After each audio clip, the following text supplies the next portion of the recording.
दोस्तों, पिछले 3 वीडियो में हमने संज्ञा की बात करी थी। संज्ञा के बारे में हमने जाना था, संज्ञा क्या होती है, फिर लिंग पढ़ा था हमने, फिर वचन पढ़ा था, फिर लास्ट में हमने कारक पढ़ा था। 3 पार्ट में हमने बनाया था और कोशिश करी थी कि संज्ञा को अच्छे से कंप्लीट कवर किया जाए। अब आगे का अगला पद है। हम जानते हैं 5 तरह के पद होते हैं। पहला संज्ञा, दूसरा सर्वनाम, तीसरा विशेषण, चौथा क्रिया और 5वां अव्यय। अब दूसरे नंबर पे हमारे हैं सर्वनाम की बात करेंगे। दोस्तों, बचपन से ही आप सर्वनाम के बारे में जरूर पढ़े होंगे कि संज्ञा के स्थान पे जो शब्द यूज होते हैं वो सर्वनाम होते हैं। इतने से काम नहीं चलता, हमको थोड़ा और डिटेल में पढ़ना है जिससे हम एक्चुअली में समझ पाए कि सर्वनाम होता क्या है। उसके बाद सर्वनाम से 1-2 क्वेश्चन आते ही आते हैं, इसलिए आपको अच्छे से समझना है। छोटा सा टॉपिक है लेकिन आप समझ जाएंगे तो 1-2 क्वेश्चन बड़ी आराम से कर पाएंगे। तो शुरू करते हैं, टाइम वेस्ट बिल्कुल नहीं करते। तो सर्वनाम क्या है? यह संज्ञाओं की पुनरावृत्ति रोककर वाक्यों को सौंदर्य युक्त बनाता है। अब इसका मतलब क्या है कि पुनरावृत्ति रोक दी उसने जिससे वाक्य सुंदर हो गया। अब एग्जांपल से समझते हैं। पेड़ पौधे पर्यावरण को संतुलित बनाए रखते हैं। चलो ठीक है, पहला स्टेटमेंट अच्छा है। दूसरा, पेड़ पौधे विभिन्न जीवों को आश्रय प्रदान करते हैं। ठीक है। फिर अगला स्टेटमेंट, पेड़ पौधे भूरक्षण को रोकते हैं। थोड़ा सा अटपटा सा नहीं लग रहा? पेड़ पौधे बार बार आ रहा है। तो यही जो पुनरावृत्ति यही कहलाती है। पेड़ पौधे की यहाँ पे 3 बार स्टेटमेंट में 3 बार पुनरावृत्ति हुई है जो सुनने में अच्छी नहीं लग रही। तो क्या करें कि पेड़ पौधे को किसी एक वर्ड से बदल दें जिससे जो छोटा हो और सुनने में अच्छा लगे। तो अब हम बनाते हैं इसको फिर से। हाँ, पेड़ पौधे पहले में तो लिखना ही पड़ेगा। पेड़ पौधे पर्यावरण को संतुलित बनाए रखते हैं। अब उसको हमने क्या करा कि पेड़ पौधे की जगह हमने वे यूज कर लिया। तो वे विभिन्न जीवों को आश्रय प्रदान करते हैं। फिर वे भूक्षरण को रोकते हैं। सॉरी, ये क्षरण है। तो अब देखिए, पेड़ पौधे का बार बार रिपीट नहीं होने से थोड़ा सा अच्छा लग रहा है और वे यूज हो रहा है पेड़ पौधों की जगह।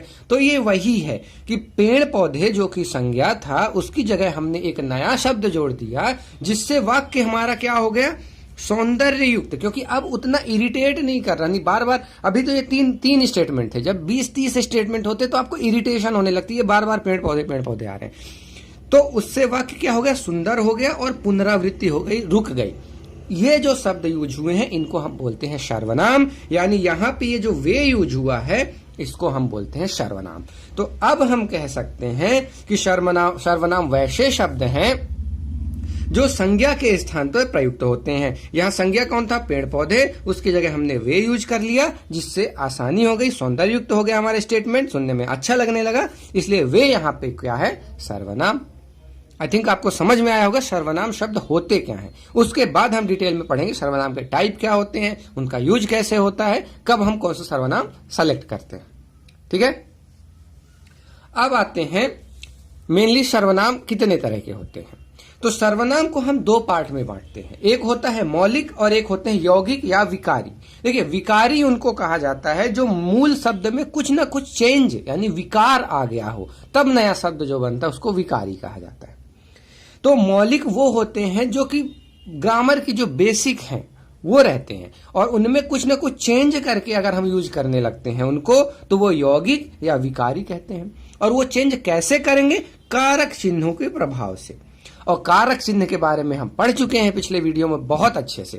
कारक क्या होते हैं 8 के बारे में हमने बहुत डिटेल में पढ़ा था। अगर आपने नहीं देखा है तो प्लीज आप पहले वो देखें, तभी आपको आगे समझ में आएगा। ठीक है।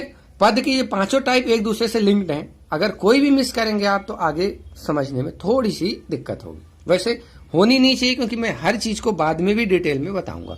आगे बात करते हैं। तो मौलिक में आपको ये नंबर याद रखने हैं क्योंकि व्यापक में पूछता ही है।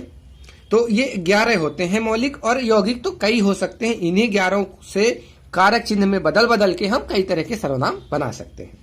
तो ये 11 हमको याद नहीं रखने हैं, धीरे धीरे प्रैक्टिस करोगे आप तो वैसे ही याद हो जाएंगे। जैसे मैं अपने के लिए जो हम यूज करते हैं, तू, आप, वह, जो, सो, कौन, क्या, कोई, कुछ, यह, इनसे आपको थोड़ा सा फेमिलियर होना पड़ेगा। वैसे ही जब हम सर्वनाम के 6 टाइप पढ़ लेंगे तो आप खुद ही फेमिलियर हो जाओगे।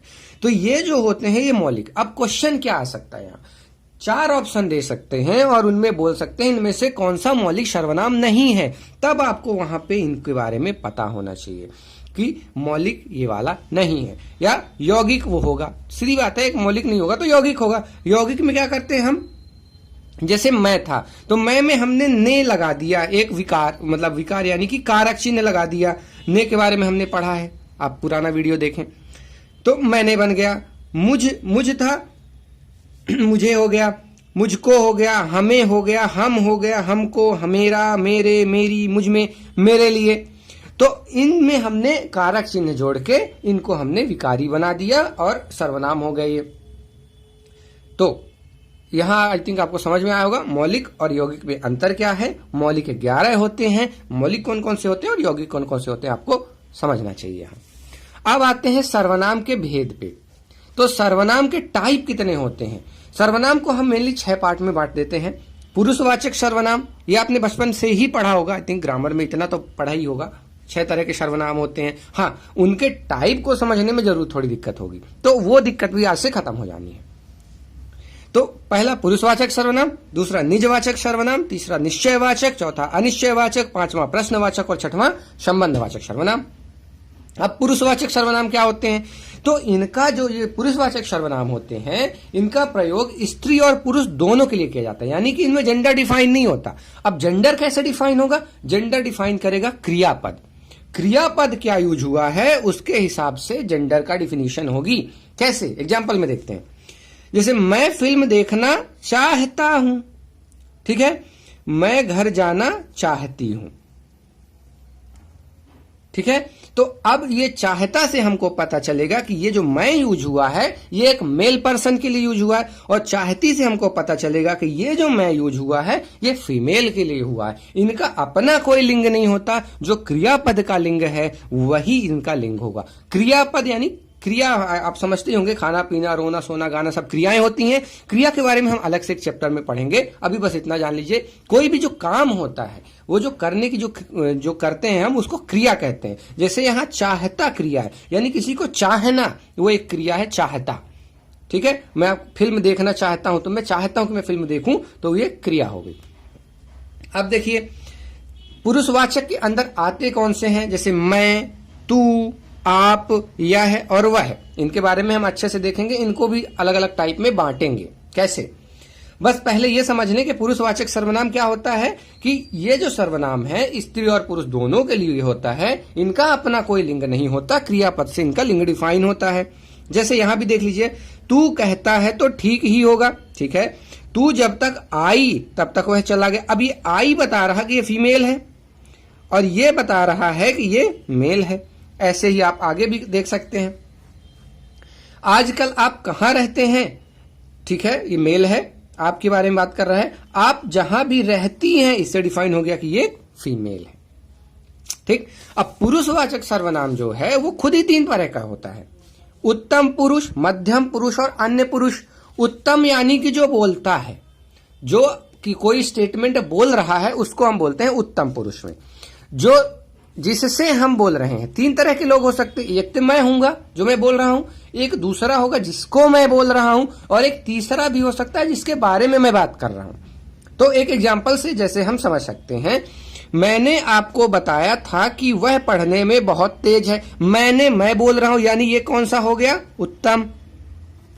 आपको यानी जिसको मैं बोल रहा हूं वो जो हो गया मध्यम, और जिसके बारे में हम बात कर रहे हैं वो है वह, और ये हो गया अन्य पुरुष, ठीक है। मैंने आपको बताया था कि वह पढ़ने में बहुत तेज है। मैंने कौन है, जो स्टेटमेंट दे रहा, मैं।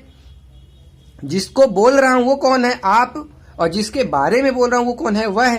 तो इस तरह से पुरुष डिफाइन होते हैं। तो उत्तम पुरुष जो होता है वो होता है जो स्टेटमेंट देता है, यानी कि जैसे मैं, हम, ये जो बोलते हैं। मध्यम यानी जिससे हम बोलते हैं, यानी कि तू, तुम, आप, ठीक। अन्य जो होता है यानी जिसके बारे में हम बोलते हैं, कोई अन्य पुरुष ही, कोई तीसरा पर्सन जिसके बारे में हम बात करते हैं, ठीक।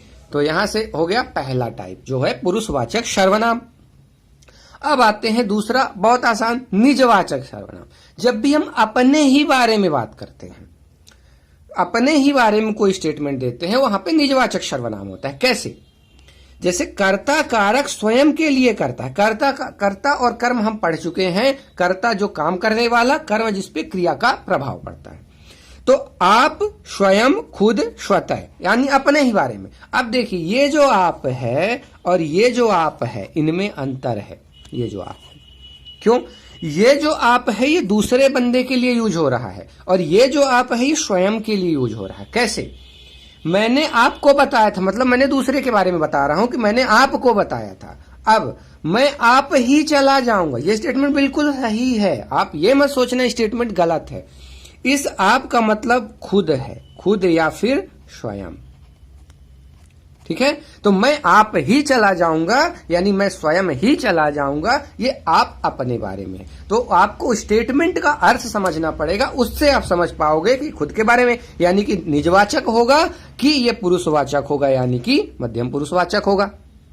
ठीक है?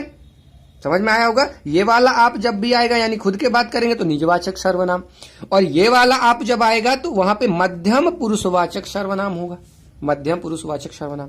ठीक है? चलिए आगे बढ़ते हैं। निश्चयवाचक सर्वनाम की बात करते हैं। तो निश्चयवाचक सर्वनाम वो सर्वनाम होते हैं जो उस संज्ञा के यूज में आते हैं, की जगह आते हैं जहां पे फिक्स है कि हाँ यार, जगह की एक्चुअली में बात करते हैं ये।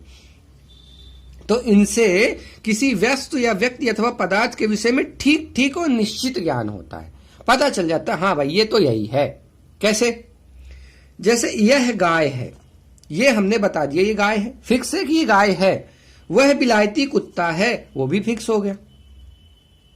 अब एक और बात आप देखिए, यह और वह, ये जो वर्ड है यह और वह, ये दोनों काम करते हैं। ये पहले जो हमने पढ़ लिया पुरुषवाचक, उसके बारे में भी बात करते हैं, और साथ ही साथ अभी हमने पढ़ा कि निश्चयवाचक, उसके बारे में भी बात करते हैं। तो अब इनमें अंतर क्या है? अंतर है यूज का। जब भी इन वर्ड से पास या दूर का बात पता चले तो ये निश्चय होंगे। कैसे? यह गाय है, हम बोल रहे हैं मतलब आसपास कोई अगर है, पास में कोई गाय खड़ी है, उसके बारे में हम बोल रहे हैं यह गाय है, तो यहां निकटता की हम बात कर रहे हैं, तो ये क्या हो जाएगा? एक निश्चयवाचक। या वह बिलायती कुत्ता है, दूर कोई कुत्ता खड़ा होगा, उसके बारे में हम बोल रहे हैं वह बिलायती कुत्ता है, तो वह दूर के लिए यानी कि ये हो जाएगा निश्चयवाचक। लेकिन अगर यही यह या वह किसी व्यक्ति की बात करें तो वहां पुरुषवाचक हो जाएगा। पुरुषवाचक नाम से क्लियर है, किसी व्यक्ति के बारे में होगा, चाहे वो लड़का हो चाहे वो लड़की हो। कैसे? आजकल यह कुछ नहीं खाता पीता है, तो अब हम किसी आदमी के बारे में बात कर रहे हैं ना। कोई माँ अपने बच्चे के बारे में अगर बात कर रही है तो भी बोलेगी ना आजकल यह कुछ नहीं खाता पीता है, किसी की यादों में खोया हुआ, तो कुछ खाता पीता नहीं। तो यह जो है ये किसी पर्सन की बात कर रहा है। ठीक है? कोई ना कोई पर्सन की बात कर रहा है। जब पर्सन की बात करेगा तो वहां पे क्या होगा? पुरुषवाचक सर्वनाम। फिर वह एक बार फिर दौड़ प्रतियोगिता में दूसरे स्थान पर, वह कौन? कोई ना कोई आदमी होगा जो दौड़ प्रतियोगिता में दूसरे स्थान पर रहा होगा, तो यहां भी एक पर्सन है, और जब ये पर्सन है तो ये क्या हो जाएगा? पुरुषवाचक सर्वनाम। तो आपको ये याद रखना है, यह और वह निश्चयवाचक भी होते हैं, पुरुषवाचक भी होते हैं। अगर किसी पर्सन की बात करेंगे तो पुरुषवाचक में आएंगे, लेकिन अगर वो दूरी की बात करेंगे कि पास में खड़ी किसी वस्तु के बारे में बताएंगे या दूर में खड़ी किसी वस्तु के बारे में बताएंगे, तो वहां पे निश्चयवाचक सर्वनाम हो जाएगा। ठीक है? समझ में आ गया? आगे बढ़ते हैं। अगला टाइप जस्ट उसी का उल्टा। निश्चय में क्या था? हमको पता था कि हाँ ये फिक्स है, लेकिन अनिश्चय की बात करें वहां फिक्स नहीं होता, वहां संभावनाओं का खेल होता है। ठीक है? जो किसी निश्चित वस्तु या व्यक्ति का बोध ना कराए, वहां पे क्या हो जाएगा हमारा? अनिश्चयवाचक सर्वनाम। जैसे कोई या कुछ, ये दो शब्द हैं जो कि अनिश्चित को बताएंगे। कैसे? आपके घर पर कोई आया है, कौन आया है हमको नहीं पता। जैसे आप घर से बाहर हैं, आपके घर से बुलावा आता है कि देखो आपके घर में कोई आया है। अब उस बंदे को नहीं पता कौन आया है, क्योंकि तुम्हारी मम्मी ने उसको बोला हुआ है कि कोई आया है, जा उसको बुला के ला। ठीक है? उनको पता है मम्मी को कौन आया है, पर वो आपको बताना जरूरी नहीं समझती, जो बीच में मैसेज लेके जा रहा है जरूरी नहीं समझते बताना, इसलिए बोल देते कोई आया। अब कोई आया है में कोई भी हो सकते हैं, चाचा मामा फूफा कोई भी हो सकते हैं भाई, या कोई और ही हो सकते हैं। तो यहां से क्लियर नहीं हो पाता कौन आया है, इसलिए यहां पे अनिश्चयवाचक होगा। दूसरी बात, कुछ दे दीजिए। आप कहीं से कुछ मांगने जाते हैं या कुछ खरीदने जाते हैं, तो जैसे मान लीजिए कोई दुकान में आप खरीदने जाते हैं, आप पेप्सोडेंट खरीदते हैं, नहीं पेप्सोडेंट नहीं, आप कोई टूथपेस्ट मांगते हैं, तो उससे पूछते, वो पूछता है आप क्या चाहिए, कोई टूथपेस्ट दे दो। अब कोई भी टूथपेस्ट दे दो तो कोई भी हो सकता है भाई, बहुत सारे ब्रांड आते हैं। फिर आप बोलते हो अच्छा वाला दे दो, तो वहां से फिर वो एक दे देता है, वो बात की बात। तो कोई भी यानी कुछ भी दे दो तो वहां पे ये हो जाएगा अनिश्चयवाचक। कुछ मतलब कितना, 1 किलो, 2 किलो, 4 किलो, या कोई आइटम की बात करें हम, तो कुछ से हम डिफाइन नहीं कर सकते कितना। जैसे भीख मांगने वाला भी आता है तो बोलता अम्मा कुछ दे दे। कुछ मतलब क्या, 5 किलो, 1 किलो या 100 ग्राम, कुछ क्लियर नहीं है, तो वहां से आता है अनिश्चयवाचक। ऐसे ही कुछ काम करो, कुछ तो करो पर कौन सा करो ये भी डिफाइन नहीं, तो यहां से हो जाएगा अनिश्चयवाचक सर्वनाम। अब आते हैं प्रश्नवाचक सर्वनाम पे। ये तो बहुत ही आसान है, आपको ये मार्क देख के ही आप समझ जाओगे कि प्रश्नवाचक सर्वनाम यहाँ है। और कौन या क्या मेनली इसके कीवर्ड है पहचानने के लिए।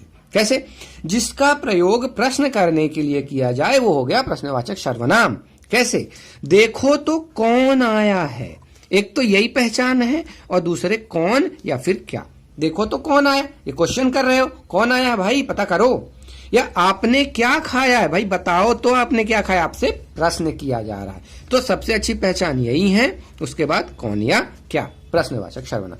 अब ये पहचानना क्यों जरूरी है, क्वेश्चन में एक स्टेटमेंट दिया होगा, देखो तो कौन आया है, इसमें कौन कौन सा सर्वनाम है, तो आपको 4 ऑप्शन दे दिए जाएंगे, आपको पता करना होगा इनमें से ये कौन सा सर्वनाम है। ठीक है, या फिर आजकल यह कुछ नहीं खाता पीता है में यह पे कौन सा सर्वनाम है, तो आपको यह बताना पड़ेगा कि यह निश्चयवाचक सर्वनाम है। ठीक है, आई थिंक समझ में आया होगा।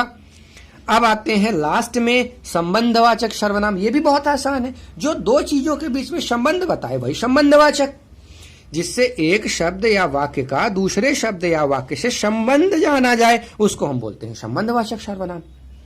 और इनके लिए जो कीवर्ड यूज होते हैं वो कौन, जो, सो, जिसका, जो कि, जिसको, इनसे हमको पहचान में आता है कि ये संबंधवाचक है। अदरवाइज अगर आप मीनिंग समझ जाते हो तो आप खुद ही समझ जाओगे।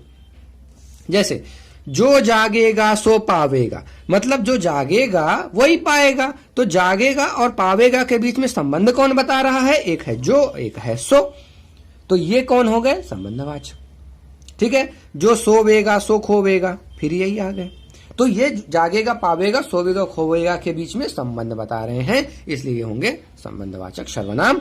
जिसको भी हो सकता है, जिनके भी हो सकता है, जिन्होंने, इन कीवर्ड को आपको याद रखना है, क्योंकि कभी कभी यही पूछ लिया जाता है जिसको किस तरह का सर्वनाम है, या जिन्होंने किस तरह, या जिसके, तो आपको बताना पड़ेगा। अब चूंकि कोई भी पद हम पढ़े तो उसके लास्ट में पद का परिचय हम जरूर पढ़ते हैं कि उसका भेद क्या है, या उसका लिंग क्या है, उसका वचन क्या है, उसका कारक या उसका अन्य पदों से संबंध। तो जब भी किसी पद के बारे में हम उसका भेद पढ़ें, उसका लिंग पढ़ें, उसका वचन पढ़ें, उसका कारक पढ़ें, उसका अन्य पदों से संबंध पढ़ें, उसको हम बोलते हैं पद परिचय। तो एक एग्जांपल से समझते हैं, मैं पुस्तक पढ़ता हूं। ठीक, तो यहां सर्वनाम कौन है, मैं। तो मैं के बारे में अगर मैं बात करूं तो यह एक सर्वनाम है। चूंकि हम सर्वनाम बोल रहे हैं इसलिए हम सर्वनाम का पद परिचय कर रहे हैं, अदरवाइज हम पुस्तक का भी पद परिचय कर सकते हैं, पढ़ता का भी कर सकते हैं, लेकिन चूंकि अभी हम सर्वनाम पढ़ रहे हैं इसलिए हम सर्वनाम का, पिछले लेक्चर में हमने संज्ञा का किया था। ठीक है, वहां से आप ऐसे संज्ञा का पद परिचय देख सकते हैं। तो यह एक सर्वनाम है, और सर्वनाम में भी कौन सा, पुरुषवाचक। ये हम पहले ही पढ़ चुके हैं कि जब हम अपने बारे में बात करते हैं या किसी और के बारे में बात करते हैं वहां पुरुषवाचक होता है, मध्यम, उत्तम और अन्य पुरुष। फिर उनमें से, पुरुष में से भी कौन सा है, ये उत्तम पुरुष, खुद के बारे में जो बात कर रहा है। फिर जब इसको आप स्टेटमेंट को पढ़ेंगे तो आपको फील हो रहा है कि ये पुल्लिंग है। ठीक है, अगर यहां पढ़ती हो जाता या वह पुस्तक पढ़ती है तो वो क्या हो जाता है, स्त्रीलिंग। पढ़ के समझ में आ रहा है यह एक वचन है। और कारक कौन सा है, कर्ता। कारक के बारे में हमने पिछले लेक्चर में बहुत डिटेल में पढ़ा है, आप वहां पे देख सकते हैं, यहां से ये कर्ता कारक होगा। चाय में कुछ पड़ा है। अब बताइए, कुछ सर्वनाम है यहाँ पे, इसका पद परिचय कर लेते हैं। सर्वनाम है ये तो पहली बात। दूसरी बात, अनिश्चयवाचक हम अभी पढ़ चुके हैं। कुछ पढ़ा है, क्या पढ़ा है भाई, क्लियर ही नहीं हो पा रहा है। तो कुछ जो है एक अनिश्चयवाचक है, पढ़ के पता चल रहा है पुल्लिंग है, फिर उसके बाद ये एक वचन है और ये कर्म कारक है, क्रिया पे इसका प्रभाव पड़ रहा है। पढ़ा है तो क्या पढ़ा है, कुछ पढ़ा है, ठीक है, यानी ये कर्म कारक है। ये भी आप कारक में देख लें, कर्म कारक कौन सा है। इस तरह से सर्वनाम वाला लेक्चर हमारा होता है कंप्लीट। आगे हम पढ़ेंगे विशेषण, उसके बारे में जानेंगे।